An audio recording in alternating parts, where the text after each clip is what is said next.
I don't expect anyone on the internet to believe this one. Honestly, I wouldn't believe it myself if I hadn't lived it. But only a couple people were there when it happened. And it's long. This was around 2002. I was living in a small town basically surrounded by dense forest. Wildlife, there wasn't unusual at all. You'd hear animals outside all the time. One night, I heard this sound right outside my front door. It wasn't normal. It was somewhere between a deer screaming and a cat being strangled. I stepped outside to check, and I saw a small deer trapped in my metal fence. Its head was stuck between the square metal sections, and its antlers were wedged tight.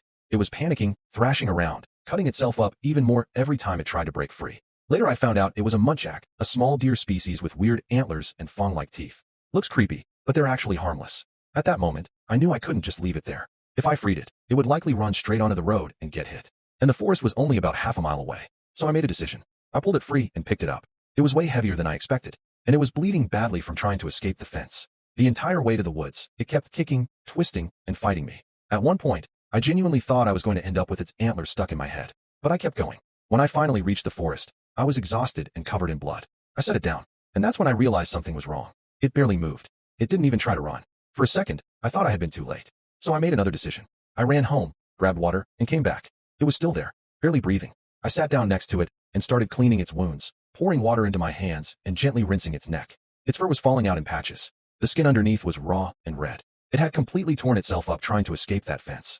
I stayed there for almost 2 hours, just holding it, helping it breathe, trying to keep it alive. And then, suddenly, it stood up and ran. No hesitation, no looking back. It just disappeared into the forest. Part of me wanted some dramatic moment, it turning back or acknowledging me somehow. But it didn't. It just left. And honestly, I felt good about it. Like I'd actually done something right. And that's where the story should end. But it doesn't. About 1.5 years later, I was walking the same forest trail I always used after work. Same route every night. About 4 miles through the woods before heading home. Nothing unusual ever happened there. Just deer, foxes, normal wildlife. Until one evening, I turned a corner and saw something standing on the path. At first, I thought it was a massive badger. And I mean massive. It wasn't backing away like normal animals do. It was staring at me and slowly walking toward me, making low, harsh, aggressive sounds. And I remember thinking, seriously? I'm about to get killed by a badger? Then I heard movement in the bushes. Something burst out of the trees. It moved insanely fast. It slammed directly into the badger mid-charge, knocking it off the trail. I just stood there completely frozen. The badger turned and ran into the woods in panic. And whatever that thing was, it chased it, rammed it again, like it was playing some violent game. And then the forest went quiet. A few seconds later, it came back onto the trail, stopped about 20 meters away from me. And that's when I realized it wasn't a dog. It was a small deer, with a strange patch of missing fur around its neck.